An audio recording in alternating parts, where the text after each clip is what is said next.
Hello, আসসালামু আলাইকুম guys. কেমন আছেন বন্ধুরা এবং আপুরা, কেমন আছেন? আলহামদুলিল্লাহ আমি ভালো আসছি জালেদের সাথে নিয়ে আমরা সবাই একটু বেড়াইতে শ্বশুরবাড়ি। জালের আসছে, ছোটো জাল, সবাইকে হাই বলতেছে। বন্ধুরা, আমার শ্বশুরবাড়ি আসছে, আমার সকালবেলা নাস্তা রেডি করবে। আমার শাশুড়ি বলতেছে কী খাইবা, তোমাদের জন্য কী রান্না করবো সকালবেলা। আমি বলতেছি মা সকালবেলা আলুর পোয়া রান্না করেন। আর বিক্রমপুরের ঐতিহ্য হচ্ছে আলুর পোয়া, ওটা না খেলে কি হয়। আমরা ঢাকার থেকে আসছে একটু আলুর পোয়া খাওয়া, যে আমার জালে রান্না বসায় দিতেছে। দেখুন আলুর পোয়া তেলের মধ্যে পেঁয়াজ দিয়ে দিচ্ছে গাইস। বন্ধুরা পুরা দেখুন প্লিজ, আপনারা ভিডিওটা দেখবেন এবং শেয়ার করবেন, কমেন্ট করবেন এবং সাবস্ক্রাইব দিবেন আমাকে প্লিজ। আমি একজন নতুন ইউটিউবার, আপনাদের ভিডিও যদি ভালো লাগে আমাকে উৎসাহিত করবেন প্লিজ, এবং আমি আপনাদেরকে নতুন নতুন ভিডিও দেব। এটা আমার জালে, এটা হচ্ছে ছোটো জাল, জালটা আমার খুব ভালো। এটা আমার ছোটো ছেলে ইয়াসিন। জালে এখন আদা রসুন বাটা দিতেছে তেলের মধ্যে। পেঁয়াজটা ভাজা ভাজা হয়ে গেছে, লাল হয়ে গেলে এখন এটার মধ্যে আদা রসুন বাটা দিতেছে। দেখুন লাড়কি চুলা রান্নার যে স্বাদ, কারণ লাড়কি চুলার মতো রান্নার কোনো, যত কিছুর মধ্যে রান্নার না কেন, কিন্তু লাড়কি চুলার মতো এত স্বাদ কখনোই পাবেন না, যতটা লাড়কি চুলার স্বাদ লাগে। আসলে এখন দিয়ে চাল, এই চালের সাথে ডাল, মসুরির ডাল একসাথে দিয়ে রেখে দিচ্ছে, লবণ দিচ্ছে। এখন সেটা দিয়ে দিলে এটা অনেকটা কষাবে অনেকক্ষণ। আমার জালে ছোটো জাল, এই জালটা আসলে আমি তো গ্রামে আসি, কারণ আমরা দুজন বান্ধবীর মতো এই যে আলুগুলো দিয়ে দিতেছে। আমরা দুজন বান্ধবী নিয়েছি, বড় জাল হচ্ছে আমার ছোটো মেজ জাল আছে, কিন্তু ছোটোটার সাথে আমার ভালো বনে, ও খুব ভালো, আমার সাথে খুব ফ্রিমেন্টে চলাফেরা করে। আমাদের দেখলে মানুষ হিংসা করে, মনে করে যে জ্বালা জ্বালা তো মিল কীভাবে থাকে, মানে অনেক অনেক জেলাস ফিল করে অনেক মানুষ, কিন্তু আমরাও ওরকম মিলেই থাকি, কখনো ঝগড়া করি না, একসাথে আমরা একসাথে মিলে থাকি। ও যদি গ্রামে আসে আমার আসতে মনে চায়। হ্যাঁ, এখন এটা আমার জালে এটা কষার মানে পরে এখন এটার মধ্যে দিয়ে দিবে, এখন দিয়ে দিল লবণ। আমার জালে লবণ দিয়ে দিল, পরিমাণ মতো লবণ দিল। গাইস, এটা বিক্রমপুরের ঐতিহ্য খাবার হচ্ছে আলুর পোয়া। যখন আলু তোলার দিন হয় না, তখন বিক্রমপুর, ঢাকার কিছু যারা ঢাকা থাকে বিক্রমপুরের মানুষ, তারা ওই সময়টা গ্রামে যেতে খুব পছন্দ করে, কারণ এই আলুর পোয়াটা খেতে পারে, আলুর বউ, আলুর দম, এটা খুব ফেভারিট বিক্রমপুরের ক্ষেত্রে, ফেভারিট, আমার খুব ভালো লাগে। আর এটার সাথে যদি ভর্তা টর্তা হয়, থাকে না তো, এই স্বাদটা যে অনুভব করবে সে বুঝবে তো ভালো লাগে। কারণ আমরা বিক্রমপুরের মানুষ বুয়া খাই, আলু দিয়ে বেশি করে আলু দিই, যেন বুয়াটা খুব ভালো লাগে। এখন আমার জালে আলু দিচ্ছে, আলুটা একটু কম হয়ে গেছে। আমি বলছিলাম যে আলুটা একটু বেশি দিলে ভালো হতো। তো আলুর বুয়া দিলে কি, আলু দিলে কি একটু আদা আদা বেশি হয়। তো গাইস, আমি এখানে দাঁড়ায় রয়েছি। আমার ছেলে, এটা হচ্ছে মেজো ছেলে, আমি আমার ওদের আমার জালের দিনে মরিয়ম আর জান্নাত। গ্রামে আসলে কি আসলে খুব ভালো লাগে, গ্রাম সকালবেলা একটু বেশি ভালো লাগে।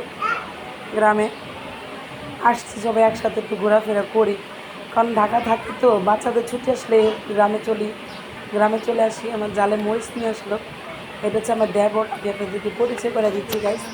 এই হচ্ছে আমার ননাস, আমার বড় ননাস, আমার একটাই ননাস। আমার শাশুড়ি শুটকি নিয়ে আসছে, আমার শাশুড়ি শুটকিগুলো দেখছে বলছে শুটকি হবে কি না, করে শুটকি হবে কি না, পরে শুটকি না যেন আমার শুটকি নিয়ে আসেন। আমি বললাম মাফিয়া জালে শুকনো জালে ভাজবে। এখন এগুলো শুকনো মরিচটা ভাজবে, এগুলো হচ্ছে ভেজে গরম কড়াইতে ভাজলে কি আলুর বোয়ার মধ্যে দিয়ে দিবে, তেল দিয়ে একটু টাইলা, তারপরে এটাকে বুটো ফালাইয়া তেলের মধ্যে কী করবে জানেন, লবণ দিয়ে আমি ভাবছি রইলে, তারপর যখন কষানো শেষ হয়ে যাবে তার উপরে দিয়ে তারপর জল দিয়ে দেবে। গাইস, আমার ভিডিও আপনাদেরকে কেমন লাগে জানাবেন। আমি এই জন্য নতুন ইউটিউবার, আমার কথা ভুল হতেই পারে, আমাকে ক্ষমাশীলে দেখবেন, কারণ আমি নতুন ইউটিউবার। আমি কথা কীভাবে বলবো এবং বুঝিয়ে কীভাবে বলবো আপনাদের, আমি সেটা বুঝতে পারি না, বাট তারপর আমাকে ক্ষমা করে দেবেন। এবং আমার ভিডিও যদি ভালো লাগে আমাকে লাইক কমেন্ট শেয়ার করবেন। আমার শাশুড়ি বলতে, দেখো তোমার ছোটো ছেলে কোথায় গেছে, দেখি ইয়াসিন,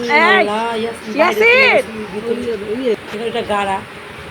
শাশুড়ি ফিরে মাছে শুটকি আনতে, এখন শুটকিটা দিবে আমার জালেকে টালার জন্য। এত শুটকি ছোট জালে রান্না করতে বসছি, আমি তো মাঝে মাঝে করি, যা আগে করছি এখন ওরা আছে, আমার বাচ্চাও ছোট, এই জন্য আমি করি না। ও রান্না করতে বসছে, আলু আমার শাশুড়ি বলছে আলুগুলো দিয়ে দাও, আমার জালে আমাদের টাকা হবে। আমি বললাম না, আলুগুলো দিলে কি একটু আটা আটা হইব, মানে আলুর বলতে বেশি আলু দিলে কি মজা লাগে। বললাম না দিলে কি আটা বেঁধে বুয়া বলছে কাকে যেটা আলু দিলে মজা লাগে, আলু দিলে চালটা থেকে আলুটা যেটা না হয় না বেশি, তখন খুবই ভালো লাগে। মানে খেলতে আর আমাদের বিক্রমপুর আলু তো মনে করেন খুবই মজা, সেটা হচ্ছে আলু বাল্লা আলু বলে, বাল্লা বাল্লা লাগে। ও তো মাটির মধ্যে বসে আমি তেলের বোতল এনে দিলাম, বললাম না তেল এই যে জালে এখন কড়ার মধ্যে এখন তেল দিতেছে।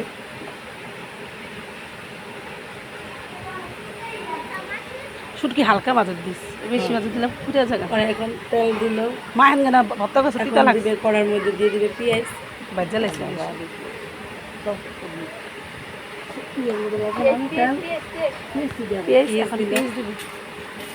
পেঁয়াজটা ভাজবে, এখন যখন ভাজা হবে না, পেঁয়াজটা যখন ভাজা হবে লালচা লালচা হয়ে যাবে, তখন শুটকিটা দিবে।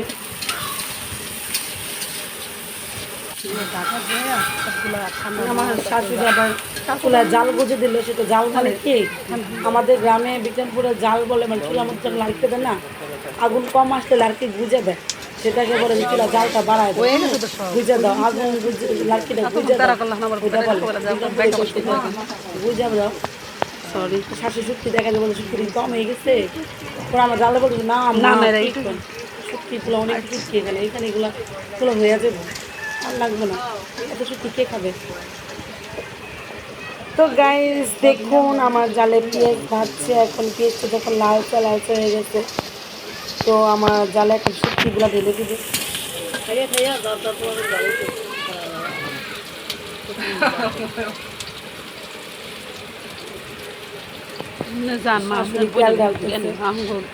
বোতলের মধ্যে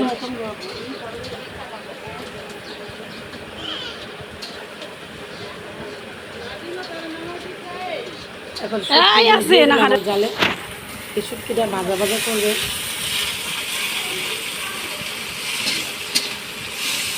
শুটকিটা ভাজা ভাজা হয়ে গেলে সেই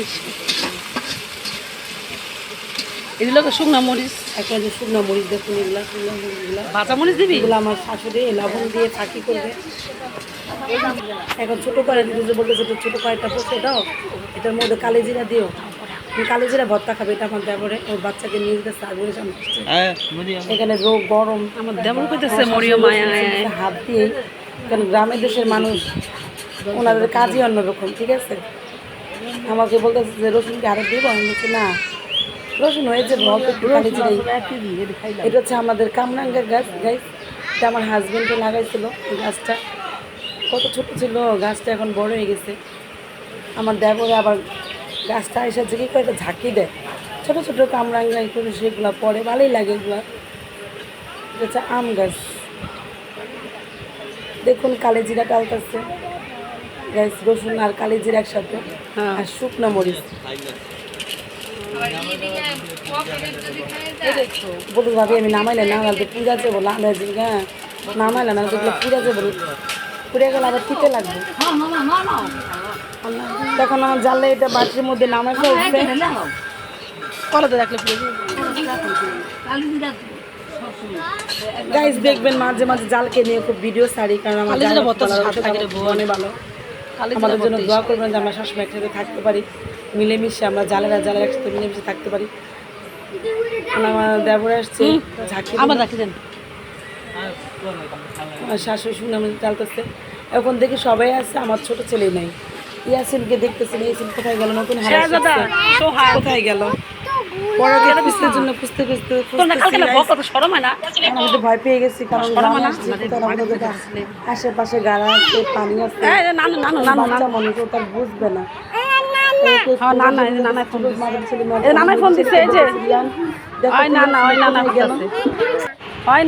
তো আমার ছোট ছেলেকে খুঁজতেছি, দেখি খুঁজতে খুঁজতে দেখি ও মাই গড, পাখির ঘরে না, আজকে একটু ভালো, আজকে ভালো লেগেছে, ওখানে যে দাঁড়ানো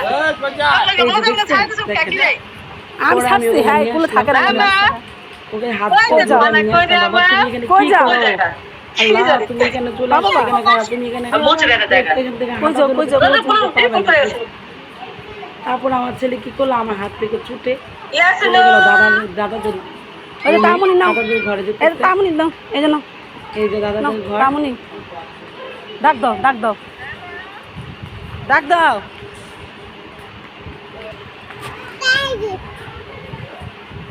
এটা হচ্ছে মরিয়াম, আমার জানের মেয়ে। ও হচ্ছে মরিয়াম, আমাদের দিকে তাকায় রয়েছে যে আম্মা কি করতেছে। আমি আসছি ভর্তা বাটতে। আমার শাশুড়িকে বললাম আমার দেন, আমি ভর্তাগুলো বাটি।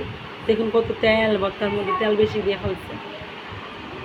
এখন আমি ভর্তা বাটি, আমি তো আজিরাই বসে রয়েছি, কাজ নেই, তাই ভাবলাম ভর্তাটা বাটি। এটা আমি সেটেল করতেছি। আমার ননাস বলছে সোহানের আম্মু, আমার বড় ছেলের নাম হচ্ছে সোহান, আমাকে সবাই সোহানের আম্মুই বলে। সোহান, আমার ননাস বলতেছে সোহানের আম্মু মরিচগুলো আলাদা করো, নাহলে একসাথে বাটলে পরে বাটতে পারবো না, দানা দানা রয়ে যাবে। এই জন্য আমি মরিচগুলো আলাদা করছি। এখন জালে ডাকতেছে ভাবি দেখা যান বউয়া, তো দেখা যান কিন্তু অত শুকনো মরিচ দিয়ে ফেলছে। আমি একটু বলছিলাম শুকনো মরিচ দেওয়ার আগে আমাকে ডাক দিতে পারি, যাইনি, হয়তো আর মনে ছিল না। তো আমি আসছি, এই যে শুকনো মরিচ দিয়ে ফেলছে, তারপর ঝোল দিচ্ছে। দেখুন গাইস, জনসংখ্যা বেশি তো তাই বেশি বেশি রান্না করছে। আমার ননাসে গেছে, ননাসের মেয়ে গেছে, জালে আসছে, জালের হাজব্যান্ড আসছে, আমরা 3 ছেলে, আমি তো জনসংখ্যা বেশি হবে, শ্বশুর শাশুড়ি আছে। এখন আমার জালে লাড়কে দিতেছে জালটা বাড়ার জন্য, জাল মানে লাড়কে গুজে দিতেছে, যেটা বিক্রমপুরের ভাষায় আমি বলি, জালটা গুজে দিতেছে, কারণ গোজার কারণে আগুনটা বাড়বে, পানিটা কমতে হবে। এখন আমি আবার আসছি ভর্তা বাড়তে। গাইজ দেখুন আমি ভর্তা বাড়তেছি, স্পিরিট বেড়ে গেছে আমার শরীরের শক্তি, কারণ বুয়া হয়ে গেলে সবাই ক্ষুধা লাগছে। প্রায় 10টা বেজে গেছে সকাল, তা তাড়াতাড়ি ভর্তা বাড়তে বসলাম, যে আমি তাড়াতাড়ি ভর্তাটা বাটলে সবাই তাড়াতাড়ি খেতে পারবে। তো গাইজ আমার জন্য সবাই দোয়া করবেন, আমি যেন আপনাদেরকে নতুন নতুন ভিডিও দিতে পারি। খোদা হাফেজ।